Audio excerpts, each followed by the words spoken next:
Hi all, now this video was filmed over the course of 2025's Bricktastic weekend. However, because Bricktastic 2026 is very much on the horizon, I thought it best for it to finally see the light of day. Now, if you're into anything from huge castles to massive Lego train track layouts, or perhaps small cityscapes, or even a Ninjago themed MOC, or perhaps even super rare Lego sets from the 60s, 70s and 80s, then this video is for you. Now, it doesn't happen to be necessarily filmed in my usual style. Instead, the video really consists of a series of conversations that I had with a whole bunch of Lego MOC builders that honestly will not fail to inspire you to pick up some Lego and start building with your imagination. So the vlog kicks off with Manchester's answer really to new Hashima, where you'll find me chatting with some seriously talented builders, and ending with a Lego haul that includes a fond childhood set that I really couldn't resist buying. All of which was shot at the venue with a little help from my friends Chris, Gaz and Martin. So with all that in mind, please do all the usual YouTubey things, liking and subscribing. And without further ado, here's what I got up to at Bricktastic 2025.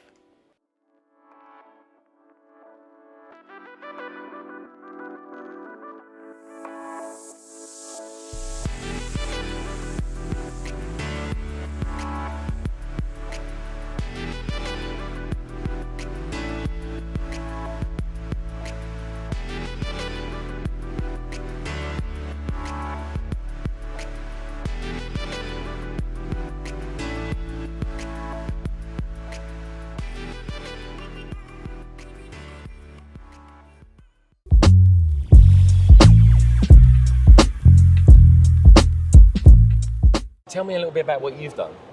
Oh, my real, very humble submission. Well, hello, Lego friends. So yeah. Hannah, Yeah, like me, you're a London AFOL. absolutely. And like me as well, Well, you're a fan of new Hashima.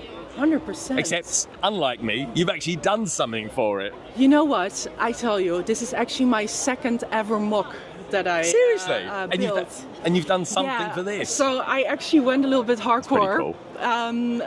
It was a little bit out of my sort of comfort zone, but it's so fascinating.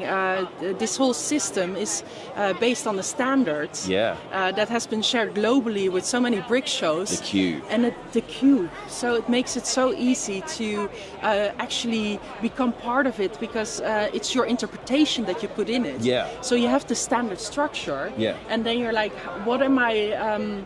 How am I going to utilize this? Yeah. What And you must part be a am I gonna cyberpunk fan to start off with, is it? Well, Anyway. I do. Or- I'm a very originally I'm a very big classic space fan. Like Right. I love sets that are very focused into the future. Yeah. So these futuristic type of themes resonate very well. Yeah, absolutely. And especially with the different type of parts that are available, different colorings that Lego has produced over the past 20 plus years. It's like a smorgasbord of possibilities. So did you kind of channel this into what you did? And what did you do? So my cube is flashing by over here. Oh, So I'm a little bit. I noticed, in sense of MOC building, I'm a bit more minimalist. Yeah. In sort of the lines that I have. It's a rooftop speakeasy bar. Nice. With at the other side there is also the entry to the speakeasy is via sort of a buggy hover bike maintenance I like it. shop. The hover bikes, yeah, gotta love a hover Yeah, bike. and you need maintenance for that as well, to do. be able to fly around this beautiful city. So, that was a little bit the storyline in my cube. Yeah. Because But how did you get, because the whole thing with New Hashima is a very collaborative thing. Yes. It's not just London AFOLs. No. I've seen this out at Atlanta BrickCon. I've Correct. certainly seen it at Brick World Chicago. Yeah. And we had a little piece of And it Brick Bavaria. last year. Yeah. It's everywhere. It's global. everywhere. So they've created this standard for this Yes. particular theme that Lego haven't really ever touched upon. They've kind of gone close a couple of times. And it's almost like a bit of a niche And it's subject good as well. because it's almost like the fan base has their own thing using Yeah. Lego, and lights and whatnot. And I don't know about you lot out there, but this light just mesmerises me. 100%. I love it. I want to get one of those for my room or something like that. I think it's fabulous. It's also the cool thing of this whole project is because people are also approaching the whole lighting situation in different ways. Yeah. So you have situations where you have screens that need programming, people who make use of lights. Like my brick type of sets, to integrate it. To here where somebody used a Raspberry Pi to program the movement of the light. Oh, I love it all. I especially like the video work and everything. It's very retro, it's very Blade Runner. Are you picking up Blade Runner vibes? Yeah, love Blade Runner and I'm loving this. Yeah, we got Martin on the camera at the moment. He's a massive film buff, he really is. This is your alley then. Other than your cube, which looks amazing, I love the string lighting and everything like that. It looks very, very cool. Have you got a favourite piece here that you particularly like? I mean, there's so many wonderful sections to this whole project. I mean, it's not just the cubes; it's also side builds, like this wonderful food truck down there. It's super detailed, made use of stickers overlapping. Things you would normally not do. So you would never do that as well. No, I'm originally just a set builder. I love to just build by instruction. That's for me like a very wonderful mindfulness thing. So what made you go into your own MOC? Because for Soapbox-tastic, I created my very first MOC. And I really enjoyed the experience. It felt like I was kind of getting down into the weeds of the elements. Exactly. And I love that. That's very true. You become very aware of how things connect. You're not just following a booklet, but you're like, oh my God, how can I solve this problem that I might have in connecting this to point A to point B? Yeah. It makes you... And then you go through iterations as well, don't you? You go through all those iterations. And a bit of a discovery journey of elements that are out there because... well, that's the thing, you don't know what you don't know. So you've got to go seeking. And you're like, I remember at one point searching for a type of element. It's like, I want to have something that is like this with a clip part like that. And I'm like, how am I even searching for this? Does it even exist? And then you end up like in a wonderful catalog of, for example, Bricklink or Brick Owl, and then discover, yes, there is a possibility to connect it this way. And so for anyone, any adult fans of Lego out there, or any kids that are kind of watching this, give us a tip on how you could get into mocking and creating your own creations, because I think kids do it anyway themselves. I think they naturally do it, and it is like playing with Lego again. And it completely takes me out of everything, and I'm in the zone with it when I was doing it. But if you used to give someone a tip how to get into mocking, and maybe even one day displaying it as something as kind of glorious as what Bricktastic is, and maybe like a big show like this. Yeah, what tip would you give them? Well, I mean, I can only sort of like approach it a bit from my own frame of reference. It's basically be part of a project. Maybe that's a good entryway to find if available a local Lego user group. Yeah, like a London AFOL. So anyone who's around sort of like the M25 or just the outer regions. It's wonderful. London AFOLs. Because then you at least have a bit of a hook to get started. Because when you can collaborate together and be part of something bigger, it also takes a little bit the pressure away if you want to showcase at a show. Because you're all in it together, you can exchange ideas. In our case, we have a standard that we can build up on. And it's just a nice way of, I think being like a member of a LUG, London AFOLs like we are, just doing that and just being amongst like-minded people is just a lovely way to immerse yourself in this wonderful hobby that we're a part of. It's so inspiring.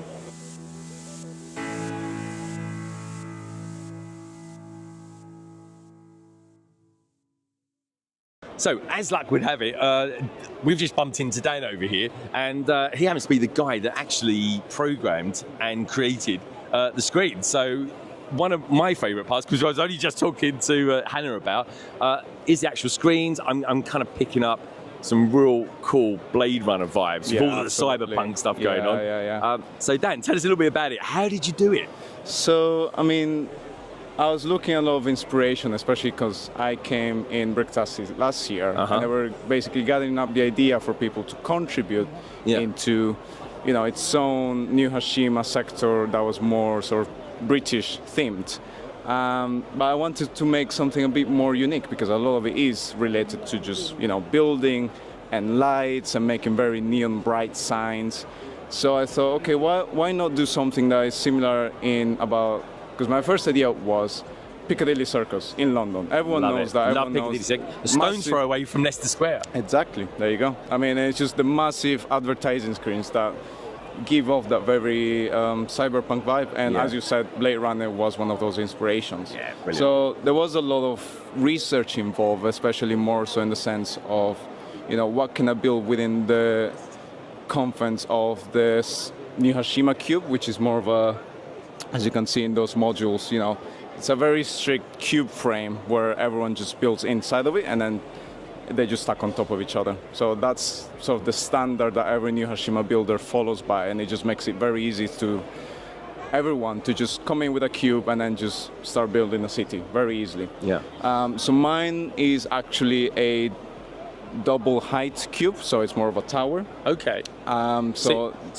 So this is kind of like the standard size here for that one. Yeah. And your one Is double takes that the height. standard and just doubles it. Yeah, So yeah. what are the monitors? Are they PC monitors? Or are they tablets? My first ideas included PC monitors because Yeah. obviously they are more like borderless monitors, so Yeah. I would have had more space to display a bigger picture. Yeah. However, it was more of a question about power because obviously because of health and safety, there's no like That's right. We have mains to through the Here we wall. are. Here's said cube. So Yeah, exactly. that is a standard. The standard cube. So how many studs wide?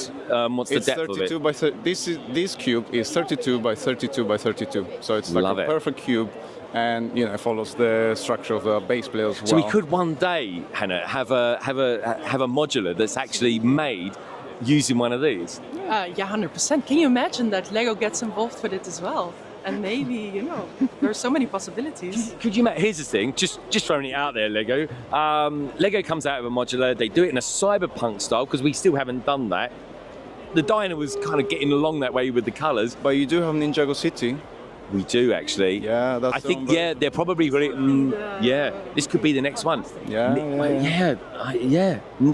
We could call it something like New Ninjago City or something like that, or Absolutely. Ninjago City, Neon. the Hashima sector or something like that. Absolutely. So I love the fact that you are combining two kind of systems together here. You've got the plates and everything from system. And of course, you've got the Technic sections in there as well. There's a few absolutely. pins involved. Yeah, absolutely. So you've taken that, you've doubled it in height, Yep. and applied some screens to it as Yeah, well. absolutely. I mean, obviously working with like, Thank you, Hannah. this was sort of my first time working with non-Lego parts Yeah. and also like electrical system, because obviously there's a lot of wiring involved inside of them. But as I was saying, monitors were too power intensive, so I ended up going with what are digital photo screens. Okay. Because they're very simple machines. All Yeah. they do is basically just show a slideshow of Oh, yes. any picture, any video that I you used to put have one there. back in the day, a HP one. It was just There you go. everyone was going over to digital, Yeah. and it was just a way of showing you pictures. Yeah, exactly. So they still ended up coming in very useful. Well, and, it looks amazing. Now talking of amazing, let's bring someone else in as well. Kaz. Hello there, hello. Deja vu, we're back here again. We are, just, yes. Just like last year. Thank you so much, Dan. So new Hashima. It's grown up a little bit, hasn't it? It has, yes. You've been certainly busy has. all weekend building stuff for this, and I've been building since the and changing March those. last year. Have you really? Yeah, for my bits, yes. Hot off last year's Yeah, exactly. Bricktastic then. I bought one car last year and thought this You did? year I Which need I to spotted. do a few more. I've spotted Yeah. on there already. What? So what was your thing with this year then? If you've been building since March. Yeah. build.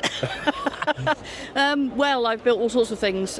We've got some industrial cubes down at the bottom here that are Okay. sort of hiding battery packs and things like that. Yeah. We've still got some power issues, unfortunately, so that Yeah. nightclub there should be flashing and all pretty, but it isn't quite at the moment. Well, I got to be honest. Looking at this, I don't know what you think about this, Hannah, but I think New Hashima needs some sort of nuclear reactor or something like that. I Right? agree. That would be a nice move Yeah. forward. I'm not so sure if the Atomic Agency will agree with that, but you know what? I know. In the near You future. could throw in a few solar panels, and we're ticking loads of boxes. I've already got some solar panels over there. They don't seem to be generating very much, that's the sound. Yeah, just like real life, in Yeah, all yeah, honesty, yeah. especially in this weather, anyway. Exactly. So, Still British weather. so I'm curious. Mm-hmm. I'm curious. What's your favourite piece of this particular part of New Hashima? Because it's so eclectic. That's a really mean question, Greg, because I know don't it think I is. can choose. But you're not allowed to say what you did, though. No, I know. I think for impressive scale, it has to be Barry's Tower. Barry's Tower. Barry's Tower was brought in a suitcase from the Isle of Lewis, Really? by ferry and train. Oh my word. So that's hardcore for you. That's unbelievable. And it is pretty damn cool as well. Yeah. Can I tell you what one of my favourite parts are? Yeah. And we only just discovered it just as we was just offline a few moments ago. We got a Greg's up here. We have Phenomenal. top of the stack, obviously. Yeah, and I got to be honest. I think on that note, I'm going to go off for a steak bake. Sounds fair. Come on, Martin, let's go.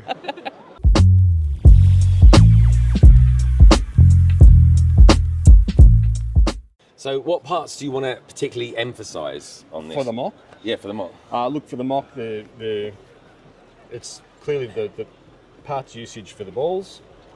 Parts usage for the balls, yeah. is unique to this guy. Yeah. The rotation, that's the motion. Rotation there, the ball at the front. Do you know what? Very, very seldomly in life, I get this sense of deja vu. But with this young gentleman over here on my left, I certainly have been getting that because I saw this mock when I was at Bricktoria Chicago 2024. I'm here, of course, with Chris, who's the kind of the half of Lego Team B. Chris, this is the first time you've been to Bricktastic. You was only at Brickvention a matter of weeks ago. Correct. Are you enjoying yourself, first It's of a all? wonderful time. Yeah, an amazing event, amazing venue. Everyone's been fantastic. Excellent. And how does it kind of compare to Brickvention and, of course, Bricktoria Chicago as well? Yeah, the one thing I would say is it's definitely unique. So I would not say that it's the same as either Uh-huh. of those. Uniquely different, and it's absolutely an amazing event. Yeah, it's big and diverse. It's very different, and I think that's a real strength. Tell us about your mock then. What have we actually got here? Because I was going to cover it in the last vlog at Bricktoria Chicago. Didn't quite happen. I got a second go at it though. So what have we got? I'm kind of picking up Ninjago vibes here. Indeed. So this was our little homage to the 10-year anniversary of Ninjago, and in particular the release of the new Dragons Rising seasons of the show. So what we were aiming for here was a unique parts usage of the Power Elements balls, and that's what you see here in the middle tower. So all these balls here are actually elements from Ninjago sets. And in fact, the entry level, if you like, cheapest of the sets that the kids use, are little spinner sets. Seriously? Yeah. Had never seen them used in any mock prior, and thought this is such a unique part. It's got a really unique bracket. And to construct something like this, we love our lighting, and to bring through the LED filament, some effects, was something really unique. And that's what started this, and of course it just grew to become an entire Ninjago scene. And here we've got our spinning balls on the front. And then it just got bigger and badder from there. Where did you start? Did you literally start in the middle and kind of work out? Built the tower and then said, right, how would a tower like this fit into a Ninjago scene? And we thought, well, let's make a shrine, a place where the Ninjago figs would exist. And being the 10-year idea, and there's the concept of the merge in the TV show, we thought, let's bring in all of the villains. Oh yeah, Dragons Rising. It's completely kicking off. Indeed. Now, before he disappears on us, what's going on with this geezer down here? Because he looks like he's trying to get out without paying or something. This is right. It's our endless ride around the shrine. So we've got a couple of little interesting elements there with a Technic-based magnet system that takes our little travellers around the shrine. And you've got this going on all underneath the base area, yeah? Correct. It's all Technic. It's all Lego. It's 100% Lego. So how is it revolving? Is it like literally a chain or something like that? It is. It's a roller coaster chain. Wow. That takes it through the path and in between the rocks to make sure it all works well. And what we have there is the the chain element from the Pac-Man set that gives the magnet its position to attach the magnet and have these guys move around. Okay, I see. It's really good. I like the. Are they cherry blossom trees? Are they? Well, again, we wanted to do something sort of fantastical. I know. I'm getting Dreams vibes from these. Dreams vibes, and in fact, these came from, or the colours and parts came from Disney princess sets. Really? Yeah. So we've even got some Dreams characters off in the side. So we're very much going for that fantasy vibe, which Ninjago and the Asian influence does so well. So we think it combines really nicely. Some UV lighting underneath those just to accentuate that light aqua colour. No, I've got to ask you then. Justy's not around at the moment, but what's her favourite Ninjago fig? Favourite Ninjago fig? I think she was a fan of Sora, so one of the newer characters. Oh yeah, no, I like her. She's good. She's a techie, so I love a techie. Now you're a bit of a techie as well. Rumour has it. Well, what's your favourite Ninjago character? Again, I'm late to it, being a bit older, but I do like Aaron again. The new characters Aaron? for us. The new ones. I was going to say, I'm old school. I like Jay. Yeah. Personally, it's all thunder and lightning. I just love all that. Yeah. But yeah, Chris, lovely to see you, my friend. It really is. This is an awesome mock, and yeah, I'm really, really happy that you've actually come over to London, all the way from, where is it, Sydney or Melbourne? Melbourne, Australia. Melbourne, Australia.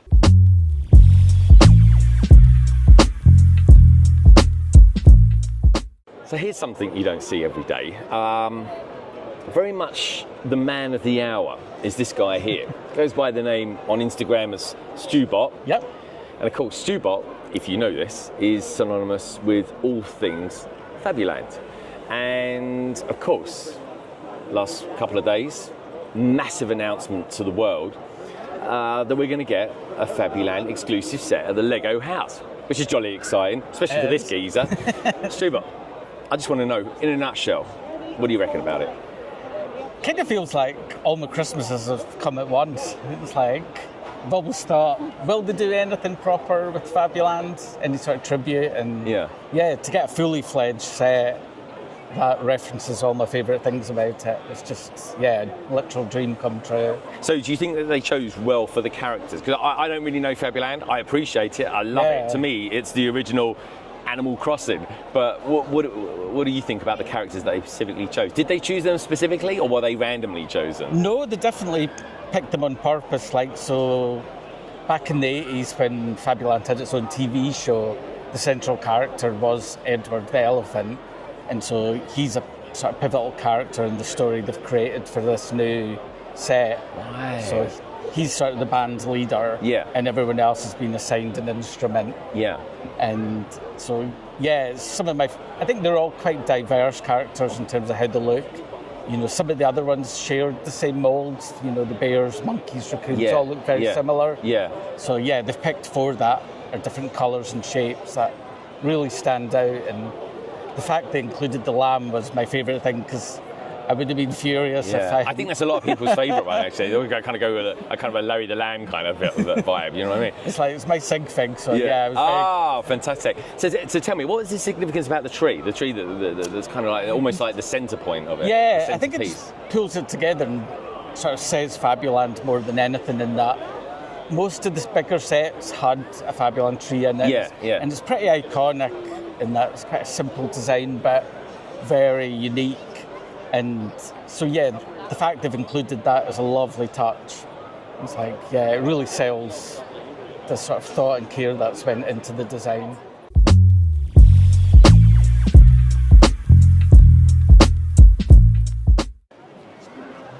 Right, now remind me, what is this? Belleville. Belleville. Belleville. Okay, Belleville. Belleville. Belleville. Belleville. Belleville. Belleville. Bill. Belleville. Yeah. Belleville. Hold on. Belleville. Belleville. Yeah, Belleville. Yeah. That's what I was saying. You keep saying Bellevue. I think it's your accent. And I think it is an accent. So every now and again, you'll get a mock builder that does something a little bit different, kind of thinks a little bit out of the box and does something that's kind of like a surprise, albeit a nice surprise. One such person is, of course, Victoria. Now, Victoria, you are, of course, synonymous with being the Queen of Belleville. And of course, this time last year, because there's a kind of a little hint of deja vu, you actually had Belleville go into The Lego house. The Lego house. Does that make you a Lego master or Lego house master? I'm not sure, but you can call me that if you like. It was the best surprise. So I showed my stuff at this show last year, and then I got an email through from Stubot saying, "Would you like to bring it to the Lego house?" Oh, yeah. And I thought it was a practical joke, and then I thought it was a really specific practical joke. Did you really? Because we all loved it. Yeah, but. It was so a Facebook message came through and I was like, is that really him? Yeah. Like, would he really be messaging me? And then, it was true. Well, Belleville is kind of like, it's kind of intriguing because Lego have done some different kind of doll stuff. Obviously, Lego's synonymous with mini dolls. Martin loves the mini dolls. I think they're okay. It's giving me some funny looks. And then, of course, you've got the mini figure, which everybody loves, and that's kind of like the main Lego thing, I guess. But we've had a couple of others. What were the bigger dolls, like the Barbie dolls? They've got Scala, so they're the bigger dolls. You've also got Jack Stone, which is bigger than a minifigure but smaller than Belleville. Yeah. You've got Technic figures, they're about the same size.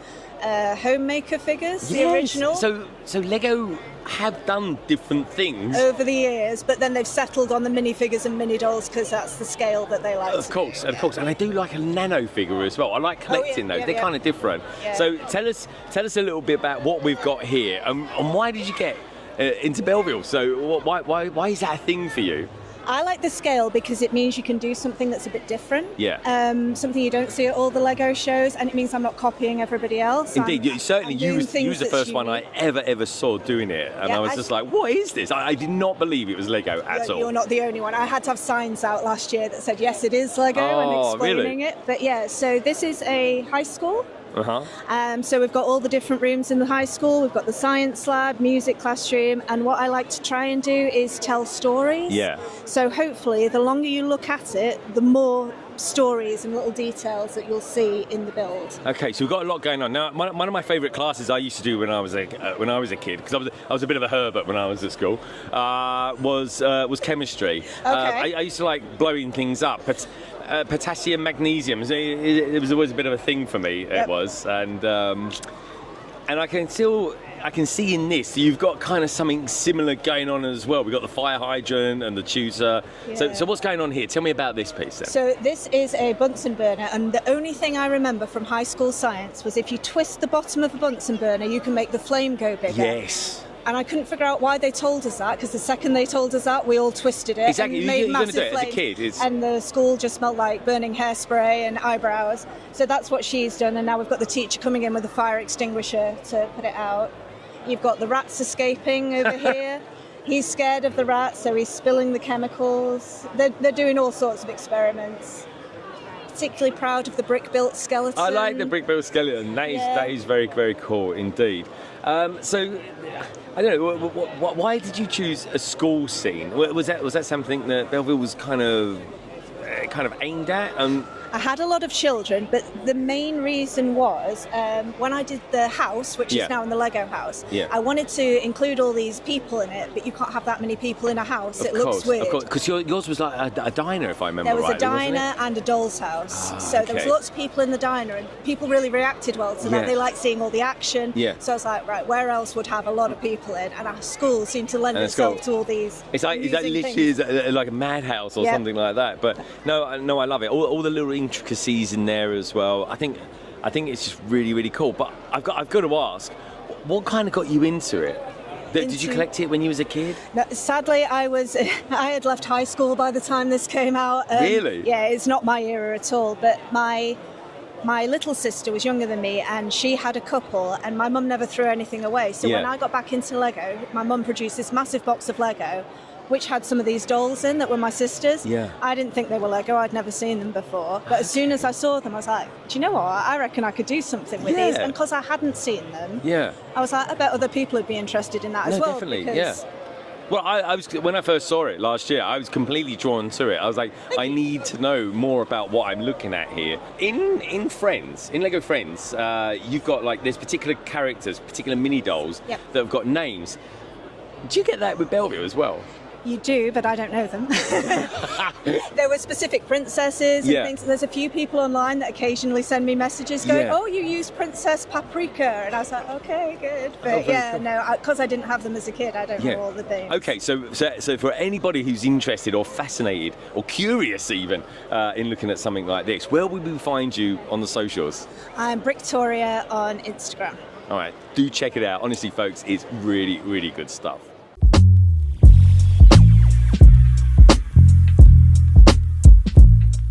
I'm here with Duncan, and actually, before we get going, can you hear the old volume going okay? Is it blah, blah, blah, blah? Can you just speak into your one as well? Hello, good morning, and welcome to Bricktastic.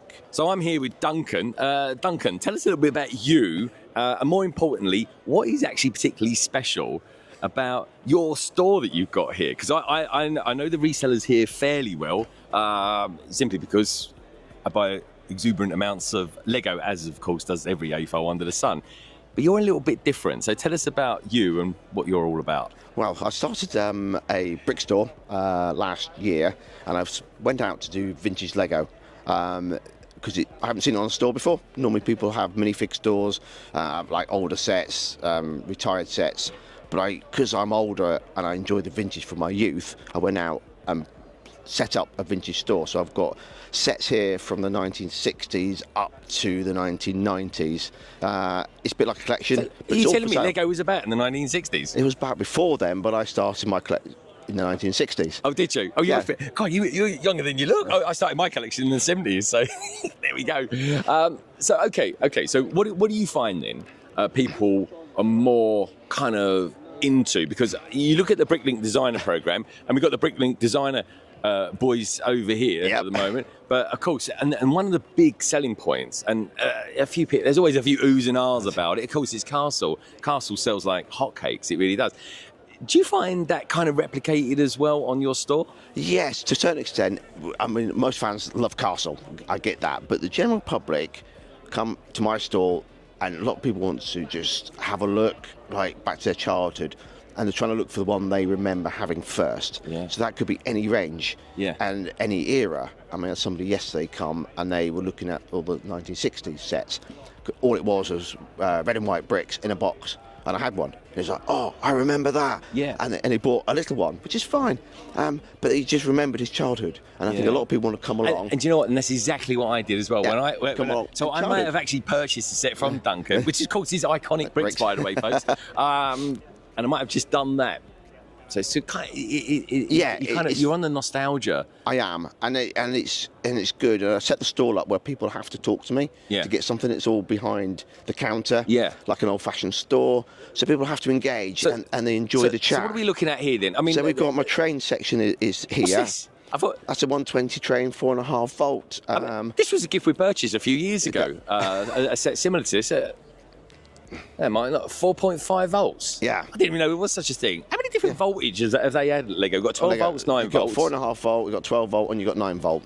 Oh, very nice. And it started off with 4.5 volt, blue track. So that's how it started there. Well, this is a nice one as well. So you're onto a 12 volt there. Yeah, what years are we looking at here? What decade's this? Is that early 70s? I'm judging it. That's early 70s. That's early 70s. You can tell by the hairstyle. There's a few people around here and then they still got that hairstyle. And then you've got a 60s one. Oh, wow. Which is just a push along.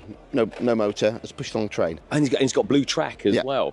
Look at that. Absolutely gorgeous. And that's how they started. Yeah, look at the coloration. Look, I love all this as well, the detail there. Look, simple. I like this. Simple push-along locomotive with 2 tracks and complete circuit of rail. Convert to power drive when desired by adding Lego motor. And look at the logo. Yeah. A proper old systems logo. And I get collectors who want that one from the 60s sets.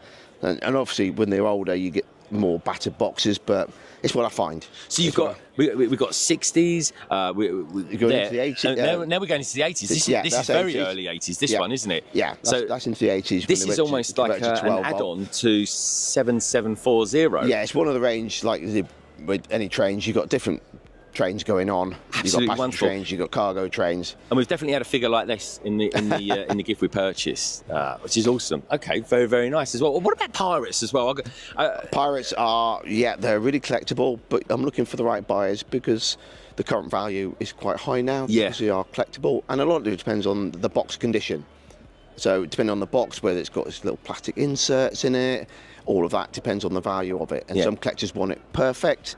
Fine, that's what they want, so they're harder to find. Of course they are, of course, and they pay a premium for it as well. Yeah. And that's the way it goes, and that's the way it kind of should be, really, in all honesty. I'm kind of curious as well, because we had the announcement just like literally a few days ago of the Fabuland, the Fabuland Lego House exclusive. I've nearly run out of Fabuland. Have you really? Yeah. So this is what I've got left. That's it. Here we go. We've got actual Fabuland sets. Let's take a couple of these up. Yeah, put it on the counter. Put them on the counter. So put on my counter. I love this counter. I remember old toy shops actually having counters like this. There's doors and everything behind it, honestly. Well, I always wanted one of these. I like the look of them, and I thought I could put my vintage Lego in a cabinet. So I ended up with 3. Okay then. So for all the Fabuland, so we've got an elephant here. And this is like the 1970s answer to Animal Crossing. So it started in the late 70s, and then it went into the 80s. And I don't know definite, they did about 100 sets of it. But with Fabuland, there's so many unique parts. Yeah. That when you're trying to put ones back together, there's always something missing. It's a unique one, and you go, off to Bricklink we go and find it. Yeah. There's one set with a black ladder. I had one, sold it. Bricklink, the black ladder on its own is £15. Is it really? It only came in that set. Oh, wow. And when I do my sets, I like them to be complete. Yeah. So I'll either wait for a bit till I find one. If not, I will buy the missing part. Yeah. Because I don't want to sell something that's incomplete. Amazing. Unless I definitely know I haven't got it, and I'll say something, look, this I can't. Like, incomplete. The really nice whistle electronic train. Okay? So you blew a whistle, it'll go forwards and backwards. So hold on, how old is this train? Because that's quite good tech. 1970s, yeah. So 1970s, they had this tech that you blew a whistle, and it would somehow control the train. Control the train. Wow. Now, I haven't got priced up, but it does go for quite a bit. Oh, but the only bit I'm missing are the build instructions for the train. Really? And you can probably get them on some sort of PDF. Can you not get them on a PDF? I can download them, but it's not original. But it's not original, no. So I don't really want... That's it. But once you get that makes it, of course, the price goes up. If someone wants to buy it, someone wants to buy it as is, without that's fine, because I can't find them. Yeah. Just can't find them anywhere, not the original ones. Fair game. So I'm just curious to know, final question for you then. It's 2025. We got Animal Crossing out. Do you feel that Fabuland was kind of years ahead of its time?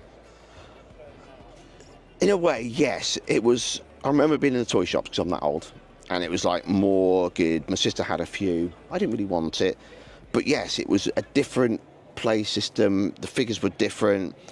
It was different imagination. Yeah. And now they've done it, rebrought a new set of it out. It will have a rebirth it's like a new wave, and this is why you got this. I was at Steam last year, and a lot of people asked, "Have you got Fabuland?" So I deliberately, before I came here, went out and hunted Fabuland. Yeah.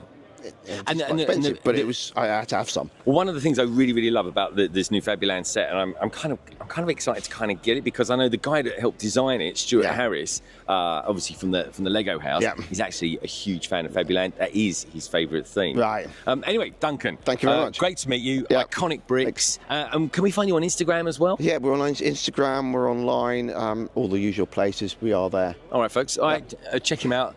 Duncan at, of course, Iconic Bricks. Thank you very much.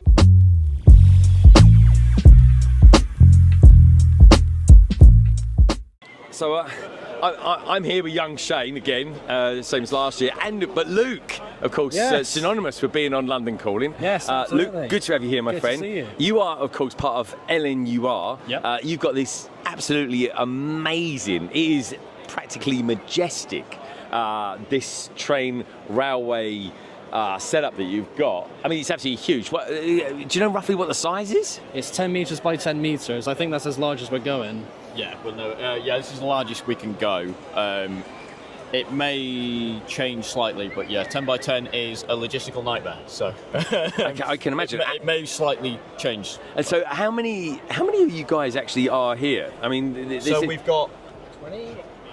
It's about 20-ish? Yeah, I think there's 6 on the other layout and just 10 on here. So is it anyone that's basically in green, and their other halves as well? If they're in green, basically, yeah. Okay, all right. No, talking of colours. We've got a few others dotted about as well. Yeah, you got some outside as well. Are they part of you guys? So there's the other layout outside the Lateran Valley. That's running as a second club layout. It's actually a member layout, but they're running as a club layout this weekend as well. Super. All right, cool. Well, let's bring it back to this. Tell us a little bit of this, because the main thing is, because we spoke at length last year about the bridge over there, but of course this year you've got this bridge, which is a fine bridge, not a bridge I've ever heard of, but that's because it's I think its source of the basically comes from Scotland, if I remember right. So it's one of the bridges that crosses the Firth of Forth in Scotland, just north of Edinburgh. So this, I can't actually remember. I should really know the actual date this was built, because I've just built one. But I can't remember the exact date it was built, but it was... so yeah, it's one of the rail bridges that crosses the Firth of Forth. So it's a major rail bridge in Scotland. So Luke, what did you have to do with this then? Thankfully, nothing, because to my understanding, this has been a bit of a difficult project, because we spent a lot of time on Friday, finalising pretty much, getting the last bits together? Yeah, so there were 4 of us that did the main work, so it was me, Joe Bloomfield, Levi Reid, and Richard Carter. We did all of the work on it. So Joe did all of the cantilever design. Mm-hmm. Levi did a lot of the rail deck, and then me and Richard did the base. Yeah, Levi, top guy. So it was a real...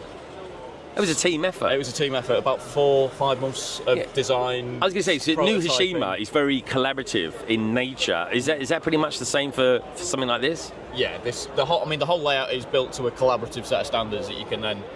so basically we have a set track distance from the edge, and basically you've got to be at the ends of the module, and you do what you want. So you Lego lot, you absolutely love a standard, don't you? It makes life easier when you want to do something. I guess it does. In a collaborative way, it does. 6 or 7 different module builders on this layout this weekend. Yeah. So, and we've got other module builders that just aren't here this week. Yeah. That their modules aren't here this weekend. So when it comes to doing this bridge, because there's a lot of technique going on here, I feel like I'm on sort of Lego Masters Australia or something like that, because they love a bridge on that. We'll bring over some dumbbells and pop them on it or something. Tell me, guys, what was the kind of hardest part about this bridge, putting it together? Was it actually the design of it? Was it sourcing all the red technique or the pins? All of the above. So I think the trickiest thing was, well, other than the design, the trickiest thing was getting hold of the sort of 1800 1x16 Technic bricks that we needed. Yeah. So I believe most of ours came from like Thailand and Germany, big bricklink sellers in there over there. Yeah, Germany, they love their Lego over there. Yeah, that was those were quite expensive orders. Yeah. I'm not lie. And also just trying to find enough 1x4 dark trans blue tiles to fill all of this. There's a big old waterfront going on there. Lego shops in one day trying to find all of them. Seriously. It was a big old task. Yeah. But, the tricky thing was that it can't be built in studio. So it had to all be basically... Why's that? Because it's Technic? Because of the way there's ever so slight, because we're using effectively the flex between the Technic links. Yeah. You can't do the bend. Oh, I see. Yeah. You can't do it. The whole thing does this. Yeah. Which you can't do in studio, because it'll only do it dead straight. Yeah. So hold on a minute. Are you telling me that this whole bridge is basically an illegal Lego technique?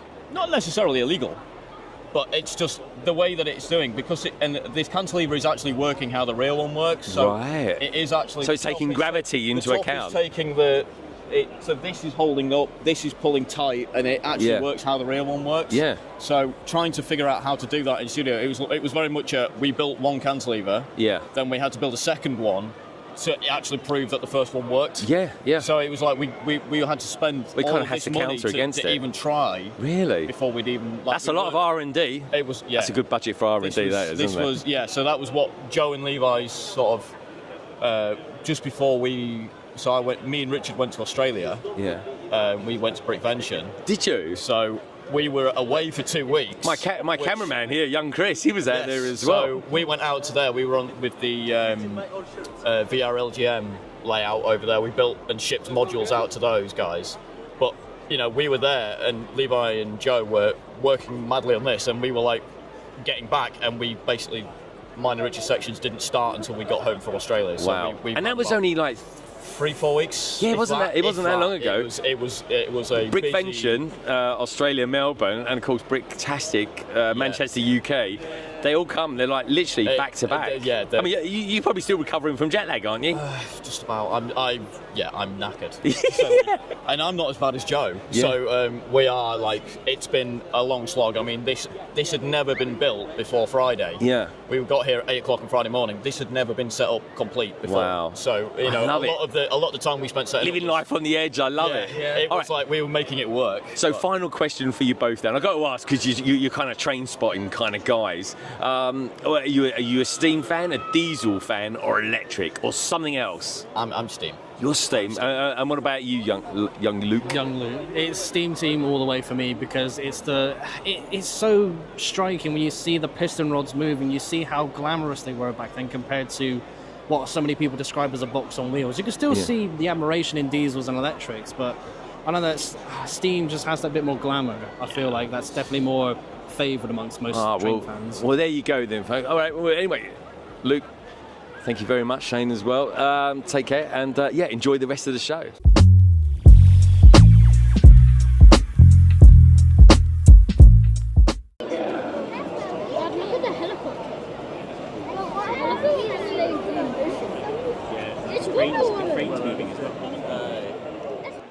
As well as having a bit of a soft spot for cranes, obviously, I've got a soft spot for London as well. And this whole setup, which is kind of like a shelf setup, but a little bit extra as well, is all the handiwork of this guy, Andy.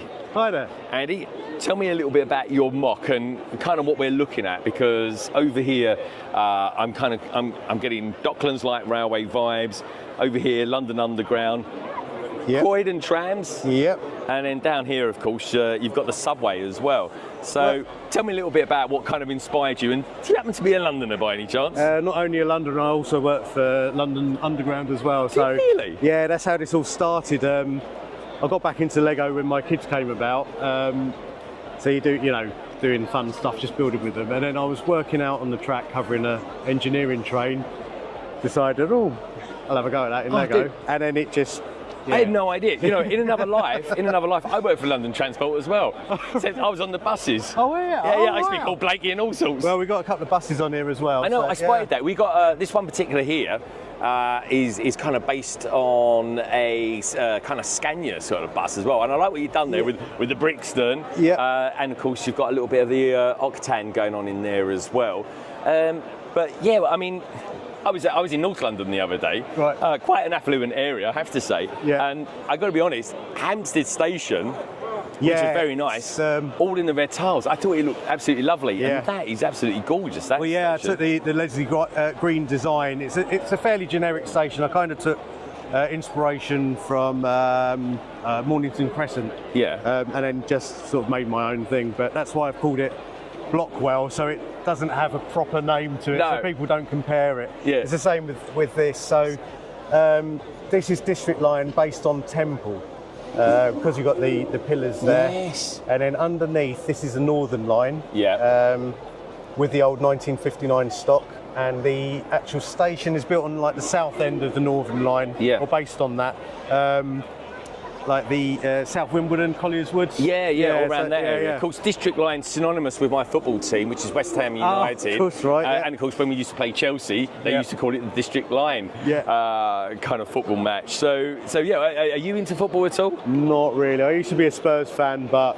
obviously, he's never been into football in his life. I don't blame him. Well, anyway, if it's any consequence, West Ham beat Arsenal yesterday, so Yes. I'm a very, very happy hammer. So you got the crane in there as well. You got the air ambulance, the London Air Ambulance. Yes, that's right. Yeah. Tell me a little bit, because the thing I really like about this, and the thing I think people could really use on their shelf cities, is the fact you're using sensors to control your trains, and that's using the power-up features. Yeah, that's correct. So each train has got a powered-up hub.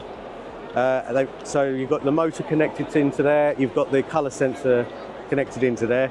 They're all talking to my iPads, and I've put these coloured tiles in the track there. So do you tend to find that these particular colours are the best ones to use, or they just happen to be the tiles that you have? It depends on the location. So here the lighting's not too bad, so you're not the colour sensors are behaving themselves, so they're not picking up false colours.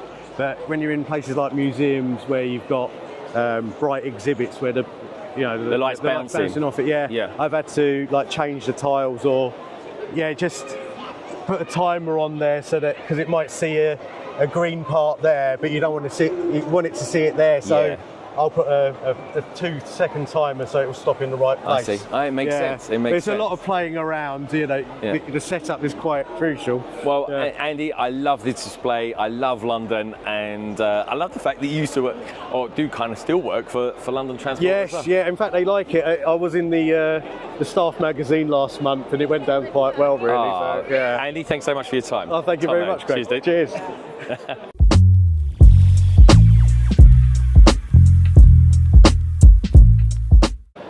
So, Castle, let's face it, in the Lego fandom, it's a bit of a thing. And one of the best castles I have ever seen happens to be white instead of the kind of usual grey. It's just over here, and it's been put together by the London AFOLs.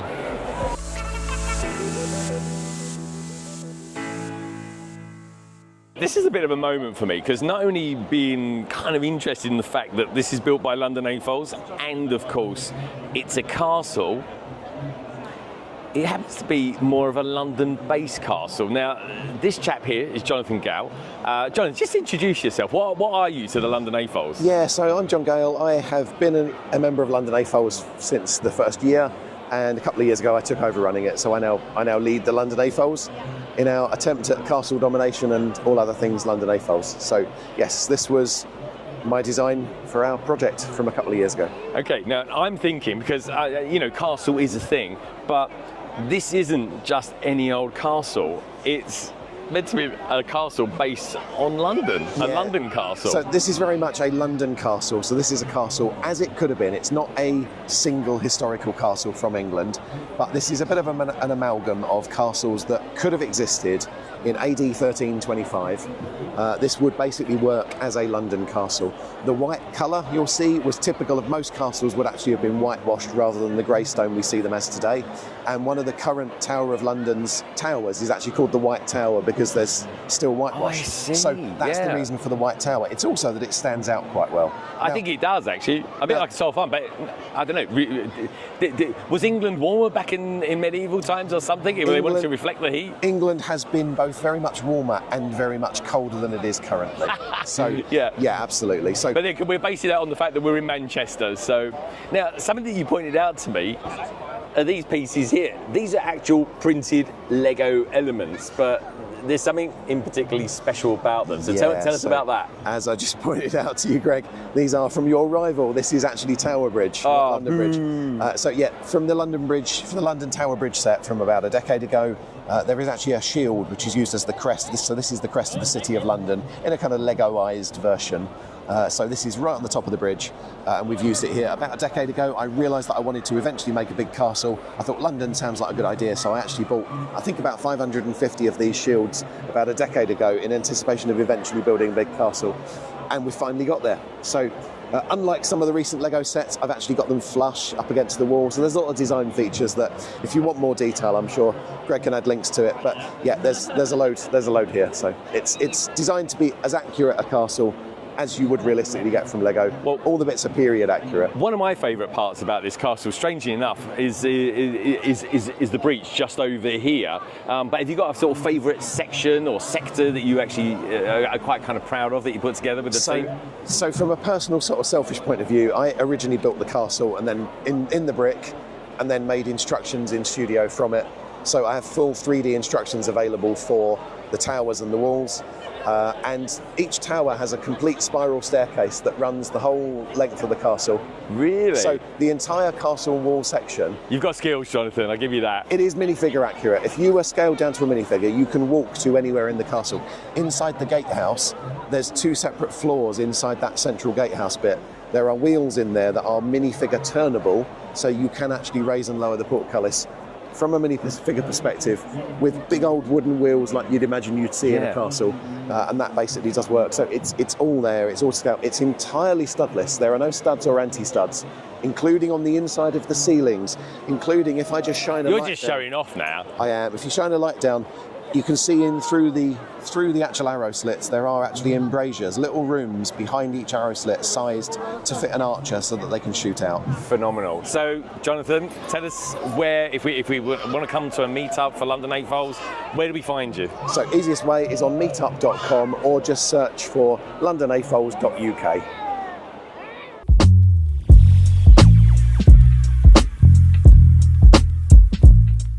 The red's clicking. Yeah, we're recording. We're about 50 seconds in anyway. What was it we're doing again? Okay, so this is a Lego haul. Oh, yeah, okay. So this is a bit different. So we're going to basically do the haul of what I've actually purchased here at Bricktastic 2025. That sounds good. The weird thing is though, it's just gone 9 a.m. in the morning. Everyone's fresh-faced. We're a little bit tired, aren't we? But just a little bit, yeah. So I don't a wee bit, yeah. I've got no idea, guys, where this is going to appear in the vlog. But anyway, we're just going to do it. Yeah. We will crack on. We're gonna crack on like true soldiers that we are. But anyway, I thought it would be kind of fun just to have Gaz here to kind of, I don't know, almost sort of keep you slightly grounded, especially after the amount of coffee that we've had. And, there's a whole ceiling to bounce off as well, so it's good. It's good.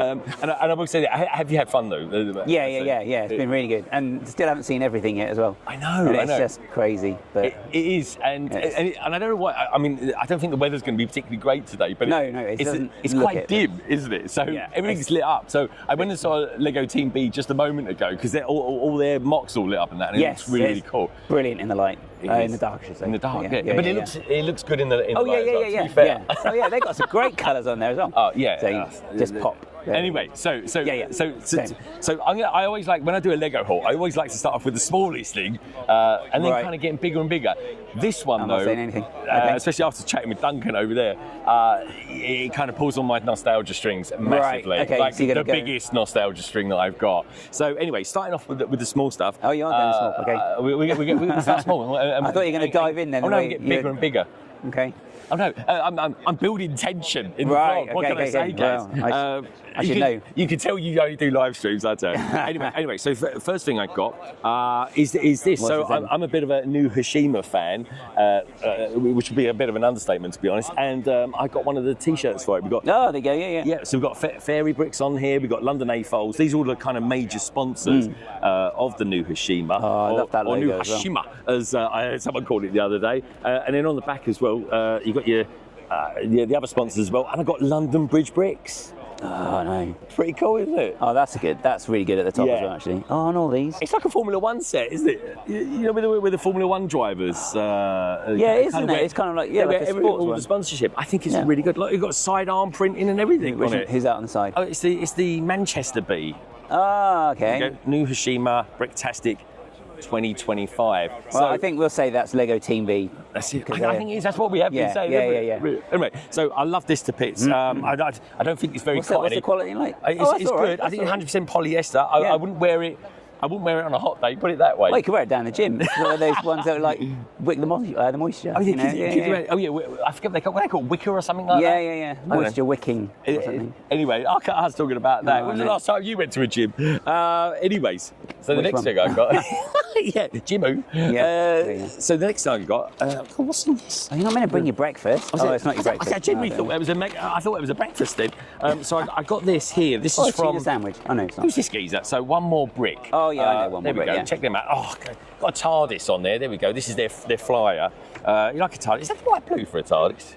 Yeah, it's more of an 80s blue. But it is, I like it. It's a good colour. It's one of my favourite colours, that particular blue. Like the carpet. It is. That's a good TARDIS colour. It is actually, It's kind of like we've got a green screen on the go, but in this case it's blue. So anyway, he sells some custom stuff. It's all legit Lego.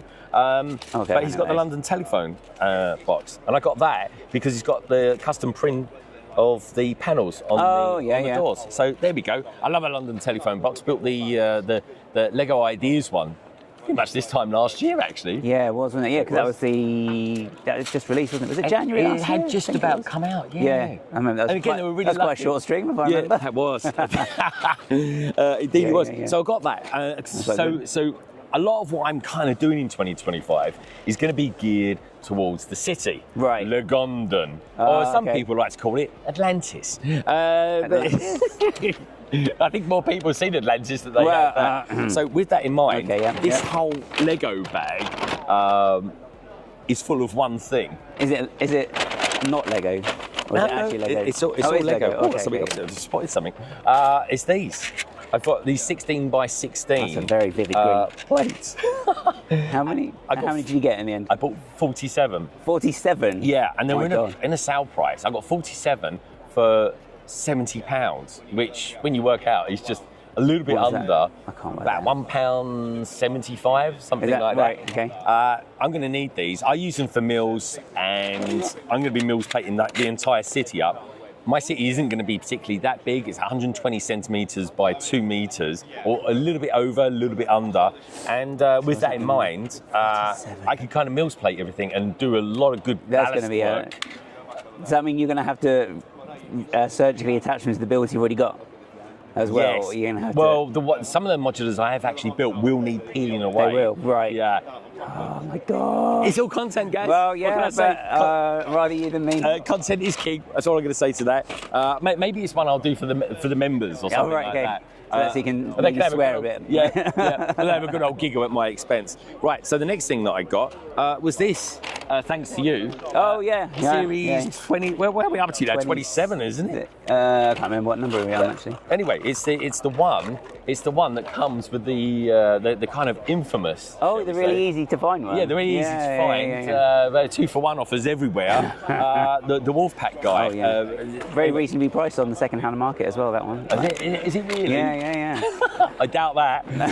Anyway, check them out, folks. Bricklink, eBay. Anyway, anyone's booked them. It's got an instant profit. But anyway, this is the whole of it. I didn't actually buy this here. I actually got this I bought these probably, I don't know, 7 weeks ago, 8 weeks ago, at the turn of the year. You picked them up for me, and you got them from Matt, didn't you? Yeah, Automatic Toys in Caution. So, excellent stuff. So thank you, Matt, and he packed them all away for us, and we got the whole set in there. And honestly, I'm really glad that I did that, because otherwise I'd be hunting around for a Wolfpack everywhere. Yeah, I don't even think they've got them in one of the shops over there, actually. Have they not? I don't think so. I was going to scan them, and I thought, I'm not going to be that guy. I refuse to be that guy. Depends how desperate you are. You just sit there. If you're really desperate, you'd be scanning away. I know, but you don't need to. I don't know. And the thing, when I came here, and when I go to these Lego conventions, I'm always kind of quite open-minded what I'm going to buy. Right. Okay. I didn't think I'd be as liberal as I have been, but anyway, with that in mind, let's keep going. Hey, we got some freebies. We've got some freebies. So for volunteering or like displaying our stuff,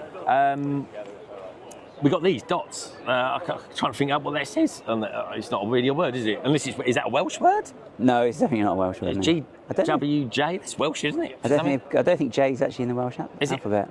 J's not in the Welsh alphabet? I don't think so. I might be wrong. I'll have to check. How many letters in the Welsh alphabet? Oh, it's not. It's a different number. It's like some of the other alphabet. Really? Yeah, because it's a different number. Yeah, because you got double L, which is different from L, and double D, which is different again. So it's a different sound. Double D is the. In the Welsh. Things you learn on a Lego haul. I don't know. Anyways, so that's Dots. God rest its soul. I don't think Dots is a thing anymore, I is think it? they have got rid of it. I think that's why Carrie's crying over there. She's crying. I know she's crying. She's not had her breakfast yet. Are you all right over there? So anyways, another thing that we got for displaying or volunteering, I'm volunteering, Gaz is displaying, is this. We've got this friend set, it's set 41744. Cool. I can't even know what it is, Gaz. I'm a sports academy? Oh yeah, I think it's a sports academy. We got something that looks like a table football going on there, but it's also tennis, and then we've got some sort of academy going on there. Yeah, that's a nice piece, that rock one. I went to a sports academy once in Croatia, of all places. Oh, okay. It was attached to the hotel that I was staying in. Oh, right, okay. It was lovely. It was. Oh, I see, love a bit of Croatia. And then over here, around the back, we got mini dolls. And do you know what though? The thing is, even if Friends isn't your thing, and I quite like Friends to be honest. Yeah, it was nice to get this free. Yeah. And as a kind of a thank you. Yeah, good prints. I mean, that's a decent element there with the football. Yeah, that's a really nice print. The colours aren't too bad either. Yeah, and there's always the thing about mini dolls and minifigs and stuff like that.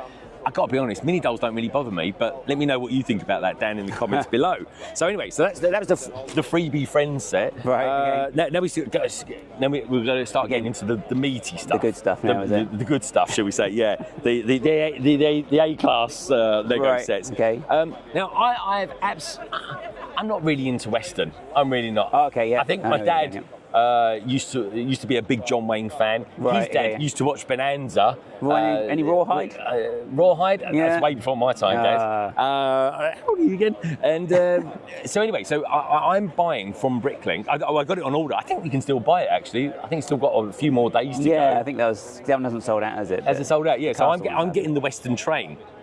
And of course, when you're in AFOL and you just want to buy the Lego set because you like it, you always have to do some strange justification in your head as to why you're buying it. Right. And that's exactly why I'm buying this next set, because I bought the Western train. And it's the Lone Ranger. It's set 79108, and it's the Stagecoach Escape. Okay. That's right. A curious set. But I saw it. I saw this set over there. Some guy was using it on his MOC, and I was like, I quite like that. And I'm not joking. Within minutes, I then saw it at resellers, and I was like, is this a sign? I don't know. Oh, that's where that comes from. But yeah, but we've got some great figs in this. So anyway, there we go. Stagecoach. Let me know what you think of the Lone Ranger. I think the film. It didn't do well at the cinema. It's actually all right. I have watched it. Yeah, I think there was a controversy of Johnny Depp. Johnny Depp playing the character Tonto himself. But the Lone Ranger figure looks really, really good.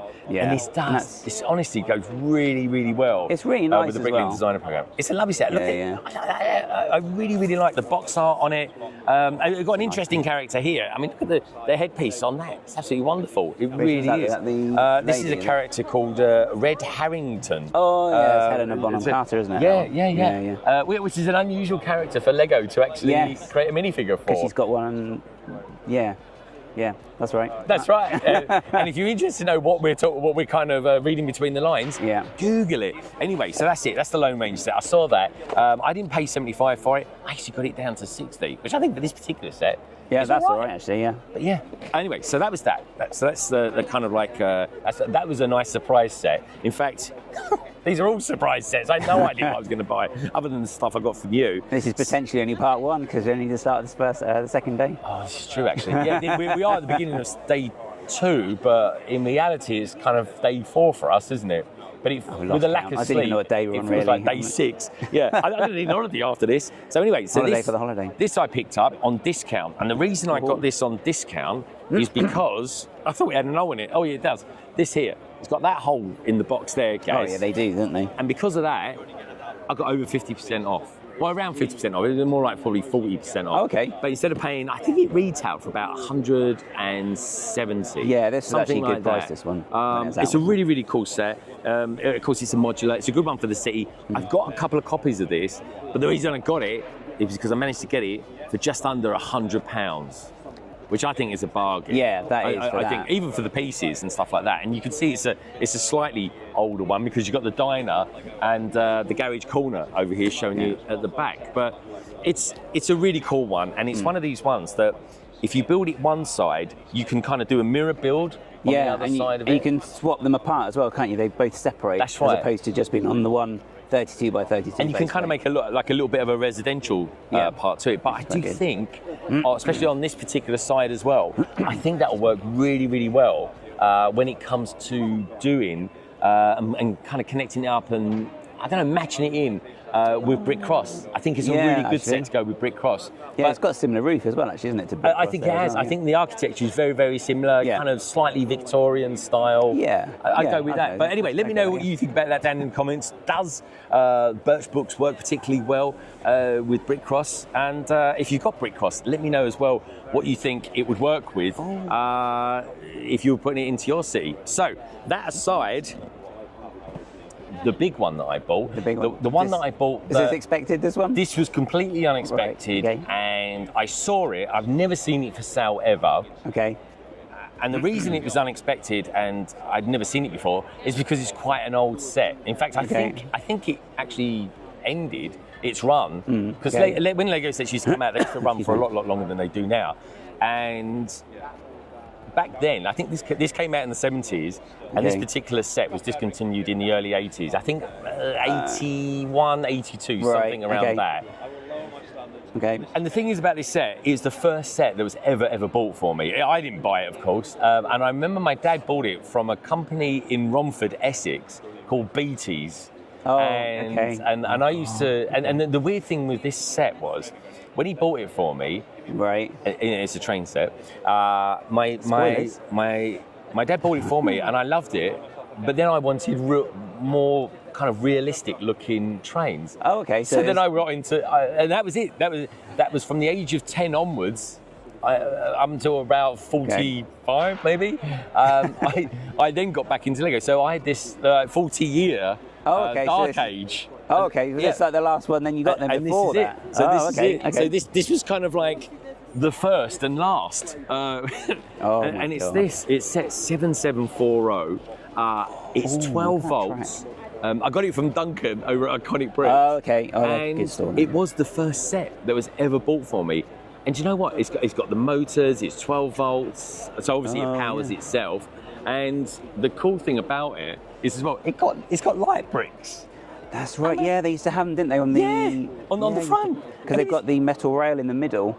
The power. Yeah, that's where it kind of picks up the power from. So how have we had light bricks for this amount of time? Oh yeah, and we don't see them much at all. I know, it's bizarre. Now this is the thing that we all loved about the older sets, is because we had the kind of flap and the inlay, and I mean, look, you got the cables there, and the lights as well, and the cool thing about it as well. It's the original trays as well. It's the original trays. Everything's fair. Look, there's the motor there, like a proper motor, and it's quite heavy actually as well. Yeah, they're really hefty.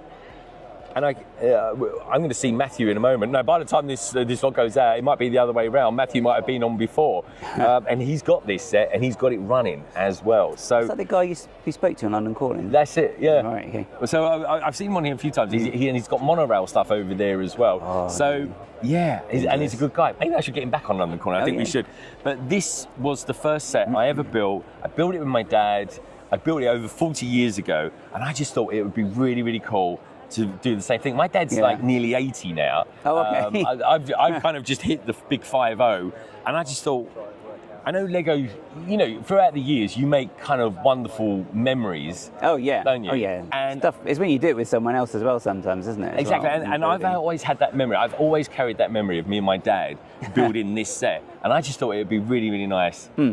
You know, 40 odd years later, go back to return it and go back to it and relive that moment again. It's kind of like a full circle. Oh, that's really nice. Or in this case, a full circle of 12 volt Lego trains.